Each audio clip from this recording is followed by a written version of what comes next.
अस्सलाम वालेकुम दोस्तों, मैं हूं आपका दोस्त संतोष केसरानी और आप देख रहे हैं गपशप गली द ट्रेंड पॉइंट के साथ। जिस तरह से हम नए नए गेस्ट लेके आते हैं और उनसे जानते हैं उनकी लाइफ जर्नी, तो हमारे साथ मौजूद हैं जिया और जिया मिर्ज़ा, और जो कराची से ताल्लुक़ रखती हैं। सिंगिंग, पोइट्री और बहुत कुछ हमें उनसे आज सीखने को मिलेगा। तो हम सबसे पहले उनको वेलकम करते हैं कि आज उन्होंने अपने बिजी शेड्यूल से हमारे लिए टाइम निकाला। कैसी तबीयत है? ठीक है आप? अल्हम्दुलिल्लाह, आप सुनाएं। अल्लाह का करम, शुक्र परवरदिगार का कि थक गया हूँ तेरी नौकरी से ज़िंदगी। एक शायर है जो बेचारा ज़िंदगी से थक गया है, कह रहा है कि थक गया हूँ तेरी नौकरी से ज़िंदगी, मुनासिब होगा मेरा हिसाब करते। दोस्तों से बिछड़ कर ये हकीकत खुली, बेशक कमीने थे पर रौनक उन्हीं से थी। भरी जेब से दुनिया की पहचान कराई और खाली जेब से अपनों की। जब लगे पैसा कमाने तो समझ आया शौक तो माँ बाप के पैसों से पूरे होते थे, अपने पैसों से तो ज़रूरतें पूरी। पूरी तो होती आप शायरी से माशाल्लाह ताल्लुक़ रखती हैं बचपन से ही। हाँ। तो मैं जानना चाहूँगा अपने बारे में थोड़ा सा कुछ बताएं। जैसे मुझे एक यूनिक सी चीज़ पता चली कि आपका जो बर्थ है, बर्थ प्लेस वो है आगरा, ताज महल, इंडिया। जी, इंडिया। तो ये सारी चीज़ें मैं जानना चाहूँगा जी। बिस्मिल्लाहिर्रहमानिर्रहीम। आपने मेरा तारुफ कराया, मुझे बहुत अच्छा लगा। मैं इस काबिल नहीं हूँ जिस काबिल अल्लाह ने मुझे बनाया हुआ है। मेरी जो जाए पैदाइश है वो आगरा ताजमहल इंडिया की है। 1.5 साल की थी जब मेरे वालिदैन जो है वो कराची शिफ्ट हो गए थे।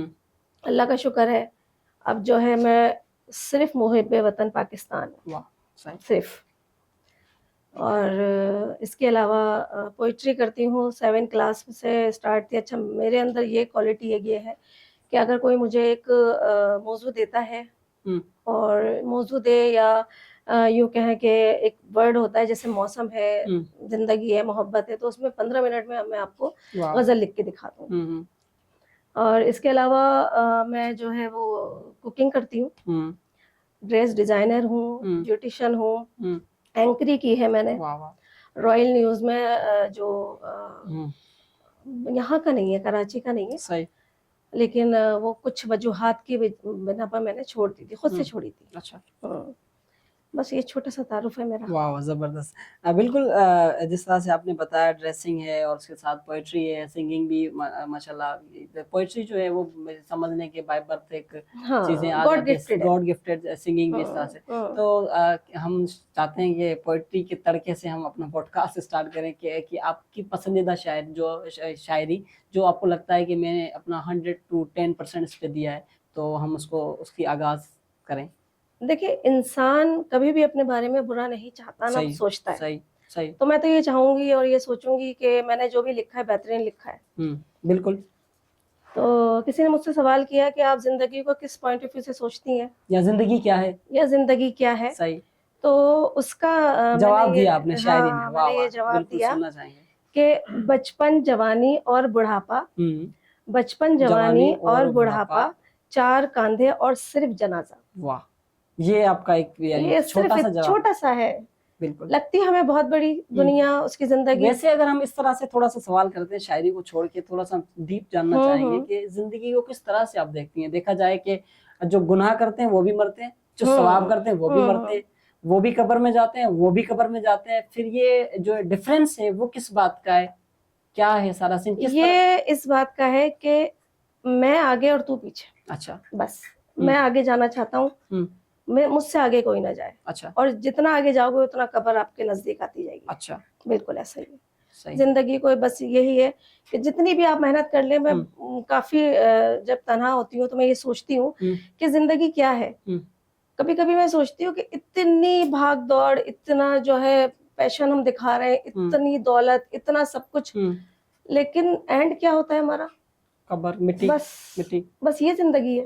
लेकिन इस बात की खुशी है मुझे, एक बेहतरीन जो एक बात मेरे दिल को लगी, जो शायद मुझे पहले पता थी लेकिन मैं डीप नहीं जाती थी। और सबसे अहम चीज ये है कि यहाँ तो है मौत, लेकिन वहाँ जिंदगी।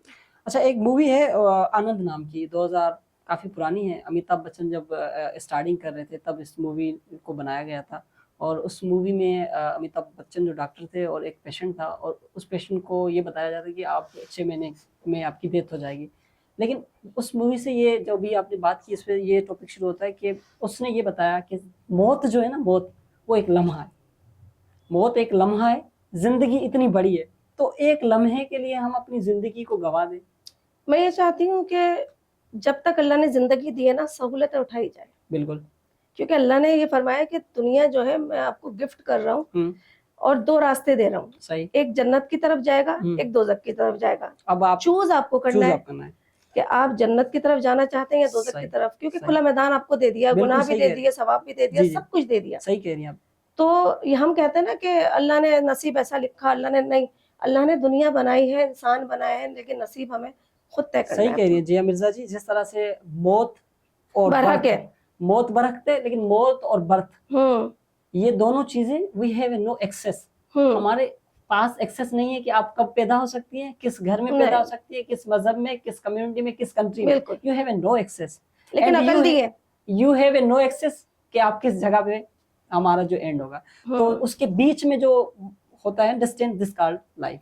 सही है, हम सवालों पे आते हैं। जिस तरह से आपने बताया रूहानियत का चैप्टर बहुत ही डीप है और इट्स माय फेवरेट चैप्टर के मैं जानना चाहता हूँ। आई डोंट बिलीव इन यानी कि भूत या इस तरह से चीजें, तो आप जिन्नात पे क्या बिलीव रखती हैं? हाँ, मखलूक अल्लाह की सबसे बड़ी तो अशरफुल मखलूकात अल्लाह पाक ने इंसानों को बनाया है, उसके बड़ा तो कोई है नहीं। सही। लेकिन उनके बाद फिर जिन्नात हैं, फरिश्ते हैं। फरिश्तों ने भी एक बार में ये कहा था कि अल्लाह हम तेरे लिए क्या इबादत में कम पढ़ लें जो तू इंसान को बना रहा है। सही। तो मैं रखती हूँ। अच्छा, ये थोड़ा सा इसका एक्सपीरियंस हुआ है क्या हुआ कि मुझे जी बिल्कुल थोड़ा सा एक्सपीरियंस हमें बताएं। जब मैं अनमैरिड थी, अच्छा अनमैरिड, हाँ अनमैरिड थी, छोटा सा अभी यह है कि मेरी जो भाभी थी ना, उन पे शादी पे आ गए थे कोई जिन्नात आ गए। हाँ, और वो 1-2 दिन की बात नहीं थी। वो उसी टाइम से आपको पता चला या कुछ टाइम? नहीं, 15 दिन बाद। 15 दिन बाद समसम शुरू हो गई थी। अच्छा। और तकरीबन 3 साल तक मुसलसल। कैसे हुआ आपको पता, थोड़ा सा बताएं। जिन्नात कैसे आपको पता चला, क्या मुश्किलात दी, कैसे आते हैं, कैसे क्या करते हैं? असल में जब उनके ऊपर कुछ इस तरह का साया आता था, बहुत से लोग बिलीव नहीं करेंगे मेरी बात पे, लेकिन जो मैंने देखा है, जो बहुत करीब पर्सनल है, मैं किसी की सुनी सुनाई बातों पे ना यकीन करती हूँ ना मैं बोलती हूँ। सही। तो जब भाभी के ऊपर आना शुरू हुए तो उनका जो है लहजा, उनकी आईज बहुत रेड हो जाया करती थी और बाकायदा उन पे जो है एक इस तरह की सिचुएशन तारी हो जाती थी कि वो बहुत ज्यादा हंसा करती थी। अच्छा। बेइंतहा हंसा करती थी और लॉन्ग टाइम के लिए हंसती थी। उसके बाद फिर बेइंतहा रोना और फिर वो भी लॉन्ग टाइम। उसके बाद फिर हिचकियां आती थी और हिचकियां इस कदर आती थी कि अगर वो जमीन पे बैठी है ना तो तकरीबन एक बालिश उछलती थी जमीन से। अच्छा। जी बिल्कुल, जंपिंग जिसको हम कहते हैं। जी, ये मैंने खुद देखा। फिर काफी टाइम इलाज चलता रहा, बहुत ज्यादा उनको तशद्दुद का निशाना बनाया गया मौलवियों ने। मैं बहुत परेशान रहती थी उनके लिए, बहुत चमाटे उनको लगाए जाते थे, बहुत दीवार पे सर मार लिया करती थी। अगर हम नॉर्मल बैठे और हम सर मारे शायद हम फट जाए हमारा सर, लेकिन उनका उसके बाद जो उनको तकलीफें होती थी, जाहिर सी बात है वो चीज निकल गई। फिर उनके बाद जो तकलीफें उनको होती थी ना तो वो बर्दाश्त से बाहर थी, पता नहीं कैसे। एक बार जो है वो सब्जी काट रही थी, तो सब्जी काटते काटते वो स्लो हो गई। उस वक्त उनके वालिद भी जिंदा थे, मेरे वालिद भी जिंदा थे, हम बैठे हुए थे। तो अब मैंने अपने पापा से कहा, मैंने कहा पापा मुझे लगता है कुछ है। तो भाभी सब्जी काट रही थी तो एकदम स्लो हो गई वो काट। अब जाहिर सी बात है उनके ऊपर ऐसी सिचुएशन थी तो हम चाकू तो उन गैस में रख नहीं सकते थे ज्यादा देर तक। तो मैंने पापा से बोला, और मेरे भाभी जो है वो पप्पी की बेटी है मेरे, तो उनके वालिद भी उस वक्त जिंदा थे, मेरे वालिद भी जिंदा थे। तो मैंने पापा से बोला, मैंने कहा पापा ये मतलब स्लो हो गई है तो कुछ ऐसा लगता है कुछ होने वाला है। तो बस पापा जैसे ही आगे बढ़े, उनके हाथ से छुरी लेना शुरू करी है तो वो बिखर गई बिल्कुल, और इतनी उनमें जान आ जाती थी कि 10 अफराद भी उनके लिए मुश्किल थे। यानी इतनी ताकत है एनर्जी, रियली ऐसा है। अच्छा, फिर क्या बोलती थी, क्या चाहिए क्या उसको? अब मेरा जो उसमें रोल था ना वो बड़ा दिलचस्प रोल। अच्छा, आप क्या करती थी? मेरा बहुत रोल है उसमें। मैं नहीं मानती इन चीजों को कि किसी पे जो बाबा आ जाए, क्योंकि बाबा नहीं आ सकते, खबीस जिन्नात जरूर आ सकते हैं। तो अब वो मेरे भाई भी घर पे थे जो उनके हस्बैंड है, और मेरे पापा और उनके वालिद सब ने उनको काबू में कर लिया। बिल्कुल जमीन पे लेट गए, सोफे एक पांव से इधर फेंक रही हैं, उधर से फेंक रही हैं, बहुत होता था ये उनके साथ। तो अब भाई काबू में करने लगे, कुछ आयतें वगैरह जो हम पढ़ते हैं वो सब। मेरे जहन में एक तरकीब आई, मैं कुरान शरीफ लाई और कुरान शरीफ को मैंने जो है वो उनके सरहाने वो काबू में किए हुए उनको, और उनके सराहने में पढ़ रही हूँ यासीन शरीफ। यासीन शरीफ पढ़ना मैंने शुरू करी है, तो नीचे से वो भाभी कहती हैं मुझे देख के, कुछ नहीं होगा मुझे। जी बिल्कुल ऐसा ही है, अरे कुछ नहीं होगा मुझे। तो ये बोल के हंस पड़ी हूँ, ठीक है। मैंने कहा अच्छा, मेरे डायलॉग सुनिए जब मैंने ये बात कही थी, मैंने कहा अच्छा अभी बताती हूँ। वो कुरान शरीफ मैंने सीने पे रख दिया उसके। हाँ अच्छा। और उसके बाद जो उनके अल्फाज थे ना कि मैं जा रहा हूँ मुझे छोड़ दे, मैं जा रहा हूँ मुझे छोड़ दे, और जो है ना ऐसा लग रहा था कि कोई आग में उसको धकेल रहा हूँ। अच्छा। मैंने कहा अब बाज आया, ये मेरे अल्फाज थे, मैं नहीं डरती थी, अब भी नहीं डरती कि अब आया, अब मजा आया कि छोड़ दे मुझे। बहुत बिखरी, बहुत ज्यादा। उसके बाद फिर वो थोड़ा आहिस्ता आहिस्ता आहिस्ता, ये चीजें होती हैं कि थोड़ा सा ठंडी हो जाती है, निकलती नहीं है जिस्म से जब तक मुकम्मल इलाज ना हो। तो फिर उसके बाद वो थोड़ी सी रिलैक्स हुई हैं, तो फिर उठाया है। फिर उनको होश नहीं होता था कि मेरे साथ इस वक्त क्या हुआ है या मैंने क्या किया है। सही। तो ये छोटे छोटे बहुत सारे ऐसे वाकयात हैं जो मुझे अभी तक याद है। तो स्टिल अभी तक वो हो रहा है या नाम खत्म हो गया? इस बात को तकरीबन 22 साल तो हो गए। तो भाई भाभी इंडिया गए थे, तो वहां से इन्होंने इलाज किया, वहां ज्यादा होते हैं ये चीजें। हाँ, वहां से इलाज करवाया है। तो अभी तो अल्लाह का शुक्र है, बेहतर है, सब कुछ ठीक है। लेकिन वो रेड कपड़े और गजरा, अगर वो रेड कपड़े और गजरा पहन ले अभी भी तो वो सुन हो जाती हैं। वो उन पे आता नहीं है कुछ भी, लेकिन वो सुन हो जाती हैं, खामोश बैठ जाती हैं बस। अच्छा, ये बिल्कुल आप एक्सपीरियंस करती हैं? हाँ बिल्कुल ऐसा है। और आपने घर वाला वाकया बताया था जैसे कि सिक्के। हाँ, मैं छोटी थी, हम लालू खेत में रहते थे। लालू खेत में बहुत सारी चीजें ऐसी होती रहती थी। अच्छा, अभी तक भी ये वहाँ पे क्या वो जिन्नू का अड्डा है? पता नहीं, मुझे नहीं समझ में आता क्या है, बहुत फेमस है ना इसलिए। अच्छा, लालू खेत हर चीज होती है वहाँ पे, और टू मच होती है। लेकिन तो रात को हमारे छत के ऊपर से गेडली में पैसे गिरते थे। अच्छा, ये तो अच्छी बात है। हाँ, बहुत अच्छे। लेकिन वो ऐसे पैसे नहीं गिरते थे कि हमें ही मिले, वो दुनिया को पता लगता था कि पैसे गिर रहे हैं। वो मोहल्ले में पता लगता। हाँ, मिलते थे। अच्छा। सुबह उठ के मैं उठाती थी पैसे। सिक्के गिरते थे या नोट हजारों के? नहीं, सिक्के गिरते थे। 8 आने चलते थे उस वक्त।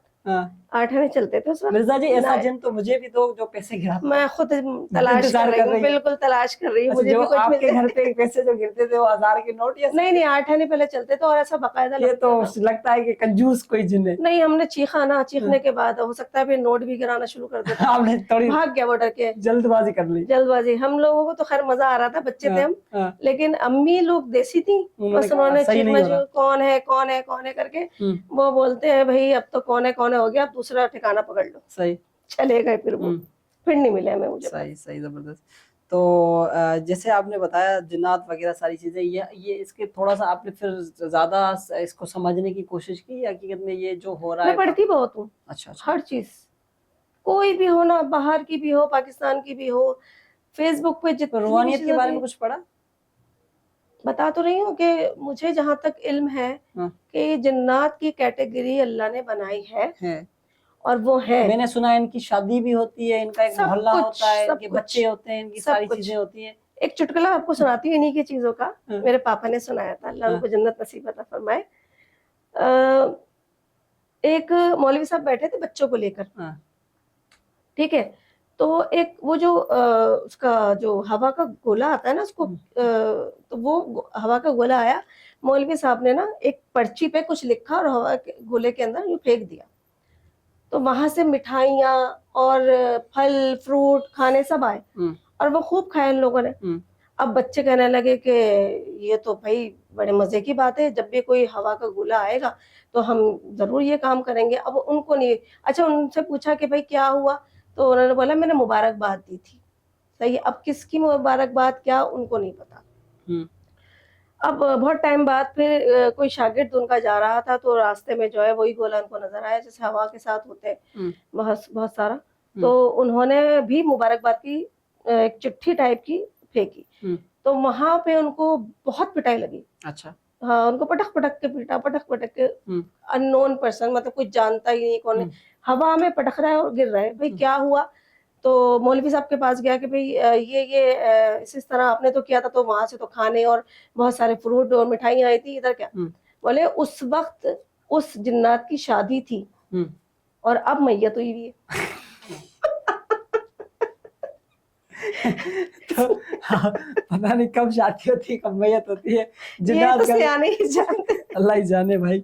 परवरदिगार, बहरहाल ये हकीकत में मखलूक है और जिसको जिसका एक्सपीरियंस हो, और मजाक नहीं करना चाहिए क्योंकि मजाक बड़ा भारी पड़ता है। हाँ, क्योंकि ऐसा है ऐसा है ना, ऐसा है। आपका हुआ ऐसा मजाक किसी से? नहीं हुआ तो नहीं, लेकिन मेरे जो भाई के फ्रेंड है ना, हाँ। बेस्ट फ्रेंड, उनके साथ काफी हुआ है। अच्छा, उनके साथ तो बहुत ही बुरा हुआ जो जो कहते हैं कि जिन्नात है नहीं मुझे कुछ नहीं करेंगे, जो बहुत काफी लोग, मैं भी कहता हूँ कि यार मुझे तो डर नहीं लगता। है। नहीं, डरना नहीं चाहिए। अशरफुल मखलूकात, मैंने अपने शुरू में ही कहा वो आपको तो बड़ी, हाँ। कि आपने अगर ये ठान ली कि भाई मैं तो अल्लाह तवक्कल हूँ, मुझे तो कुछ नहीं हो सकता, तो आपका बाल भी कोई बीका नहीं कर सही सकता, बात है। बिल्कुल भी नहीं हो सकता। नहीं, ये नुकसान क्यों पहुंचाते हैं किसी, अगर ठीक है एक जिन्नात आशिक हो जाते हैं ना, हम पे आशिक हो जाते हैं। अच्छा। आशिक हो जाते हैं। वो किसी भी चीज को लेके आशिक हो जाते हैं, जरूरी थोड़ी है किसी लड़की पे हो हाँ। या किसी पे, लेकिन आशिक हो ज्यादातर जाते किस हैं। पे होते हैं? अब ये मुझे नहीं पता, ये मैंने आपको इतना पता नहीं? रिसर्च नहीं करी। नहीं, इनका ठिकाना होता है, जैसे हम कहते हैं कि मैंने बस सुना है, ये है कि गंदगी की तरफ से अगर आप जाए, जो बहुत ज्यादा कचरा अच्छा कुंडी, सुना है कि रात को कहते हैं कि परफ्यूम नहीं लगाई जाए, खुशबू नहीं लगाई जाए, और देखा जाए तो इसका जो ठिकाना है वो गंदगी पे है, तो परफ्यूम लगाएंगे तो ये भागेंगे या दोबारा आएंगे? नहीं, परफ्यूम, गंदगी तो उनका बेसिकली ठिकाना है। क्या पता वो आपके परफ्यूम की खुशबू सूंघ के आपसे आशिक हो जाए, फिर अच्छा, उनको पसंद आ लेकिन जाए। ये तो एक विथ क्रिएट हो गई ना, कि वो कहते हैं कि परफ्यूम आप नहीं लगाओ, रात को आप बाहर नहीं जाओ, ऐसे परफ्यूम लगा के बाहर जाओगे वो आपको चिपक जाएंगे, जबकि उनका ठिकाना वो, लेकिन दे आर लिव इन गंदगी, ये रहते ही गंदगी में है, तो फिर थोड़ा मिथ समझ में नहीं आ रही ना। हाँ, ये कुछ समझ में नहीं आ रही, हाँ पल्ले नहीं थोड़ा, पड़ रही बात। लेकिन ये है कि मैं इसकी ना डॉक्टर नहीं हूँ। हाँ, आपने कहा कि मैं पढ़ रही हूँ। मैं पढ़ती हूँ, जो भी मुझे समझ आता है, अच्छा लगता है, सही वो सब सही। कुछ मैं पढ़ती हूँ। लेकिन ये है कि अल्लाह से हमेशा ये दुआ करनी चाहिए कि अल्लाह पाक हमें बुरी आफत से बचाए। सही सही। देखिए, हम सामने वाले से लड़ सकते हैं, जबानी भी, कलामी भी, हाथापाई भी हो सकती है, लेकिन जिन्नात से हम खुद नहीं लड़ सकते, तो हमें बचना चाहिए। अच्छा, शादी के बारे में आपका क्या ख्याल है? जैसे एक जुमला है कि शादी का लड्डू खाए पछताए, जो ना खाए पछताए, तो आफ्टर शादी जिंदगी चेंज होती है, क्या है क्या? लड़के जो सास बहू में लड़ाई, हस्बैंड में लड़ाई, क्या क्या एक्सपीरियंस रहा?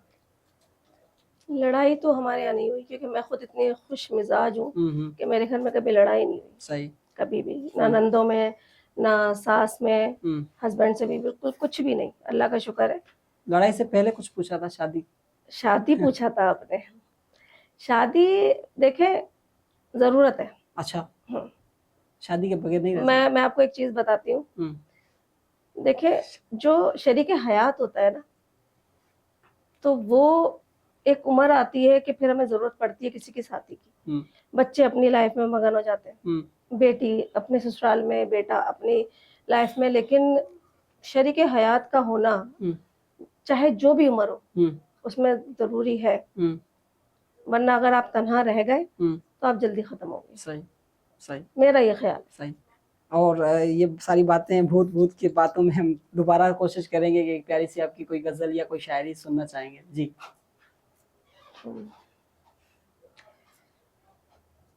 बोले सुना दो जो भी। हाँ, फिटकार हो तो हाँ सुना दे। अच्छा,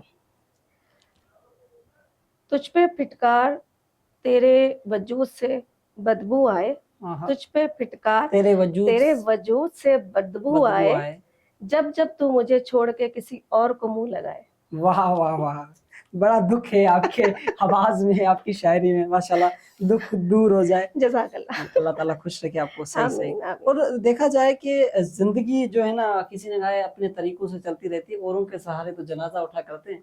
सुबह होती है, शाम होती है, उम्र यही तमाम होती है। मैं आपको एक चीज बताऊं? जी जी। जिंदगी मेरी थी, बर्बाद लोगों ने की। वाह वाह, क्या बात है। तो अगर कोई मुझसे पूछे ना कि इंसान मरता कब है, देखिए, मरने को मरना कहा जा सकता है क्योंकि उसको फना होना है। फना होना है, सही। रूह तो मरती नहीं है, जिस्म खत्म होता है। हाँ, लेकिन वो रूह भी हमें नजर नहीं आती ना। हमें कैसे पता? हमें पता है, इससे चलता है कि जब आप बोल रहे हैं, अगर आपके अंदर रूह नहीं होगी तो यू आर। हाँ, लेकिन अगर मुझे कोई ये पूछे ना कि आप जो है वो जिंदगी को दिमाग में बहुत अच्छी बात आई थी जी, मेरे, निकल गई। भूल गई, हाँ, आपकी अच्छा। वजह से निकल गई। मैंने क्या कर दिया? क्या बोलने वाली थी, इतनी अच्छी बात थी अच्छा, कसम अच्छा, से। चलो आ जाएगी। दूसरा सवाल कर लो। हाँ कर ठीक है। अच्छा, जिस तरह से आप बता रही थी कि आपको सिंगिंग का भी बड़ा शौक है और सिंगिंग भी करती हैं, शौक है, तो कुछ कैसे शौक हुआ, कब, बचपन से ही? हाँ आप कुछ सुनाना चाहेंगी हमें? कोशिश करती हूँ। ना कोई उमंग है, ना कोई तरंग है, मेरी जिंदगी है क्या एक कटी पतंग है, ना कोई उमंग है, आकाश से गिरी मैं एक बार कट के से,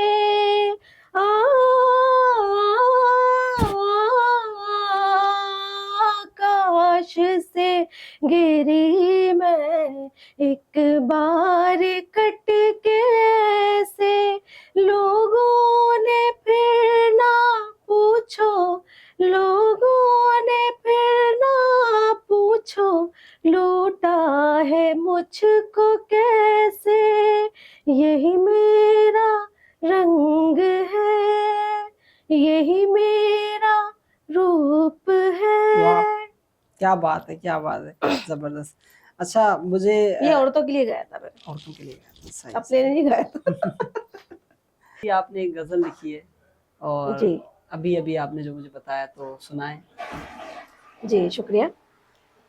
मैं अभी जब रास्ते में आ रही थी तो मैं चीज़ें बहुत ज़्यादा ना नोटिस लेती हूँ, तो उस हिसाब से मैंने थोड़ा सा हम्म, लिखा था, जो मुझे अभी फौरन याद नहीं है, लेकिन मैं देख के जरूर जी सुना जी, सकती सुनाए हूँ। सुनाए। क्या खूब बात कही तुमने कि मैं जिंदा हूँ, क्या खूब बात कही तुमने कि मैं कि जिंदा मैं हूँ, जिंदा हूँ, इन हालातों ने मुझे भरपूर दबोचा है। दबोचा है। हाँ सांसें मेरी चल तो रही हैं हाँ, लेकिन, सांसें मेरी चल तो रही है लेकिन, जिस्म बेजान है मेरा ये भी कोई जीना है। हम्म, थाम लो मेरे वजूद को फिर से एक बार, क्या बात है, थाम लो मेरे वजूद को फिर से एक एक बार, जलती हुई लाश को तुम्हें जीवन दान देना है। वाह वाह, क्या अल्फाज लिखे हैं, माशाल्लाह, बहुत अच्छे अल्फाज लिखे हैं। शुक्रिया। मिर्ज़ा जी, आपके अल्फाज, आपके जिन्नात, आपकी बातें, आपकी सिंगिंग, हमें बहुत अच्छा लगा आपसे बात करके। और आपका शुक्रिया कि आपने गपशप गली ट्रेंड पॉइंट को आपने टाइम दिया, अपने बिजी शेड्यूल का। हम चाहेंगे लास्ट में छोटा सा कोई मैसेज देना चाहें, कोई दिल की ख्वाहिश है जो वो बताना चाहें जी। मेरी सबसे बड़ी दिल की ख्वाहिश है कि मैं खाने काबा देखूं। वाह, मुझे माशाल्लाह। उम्रा करना है, मैं हज का नहीं कह सकती, वो तो अल्लाह लेके जाएगा, लेकिन मैं उम्रे की कोशिश करूंगी। मुझे उम्रा करना अल्लाह है ताला ये आपकी ताकि ख्वाहिश पूरी वो करे। जगह, वो मकामात देखूं जहाँ मेरे नबी के कदम पड़े। क्या बात है, क्या बात है। अल्लाह ताला आपको ये जगहें दिखाएं। और आमीन। बहुत शुक्रिया फिर से द गपशप गली द ट्रेंड पॉइंट के साथ मिर्ज़ा जी और संतोष केसानी को हम इजाज़त चाहेंगे। देखते रहिए गपशप गली, और जो भी आपकी फीडबैक है कमेंट कीजिए। Thank you so much. Pakistan जिंदाबाद। जिंदाबाद। अल्लाह हाफिज।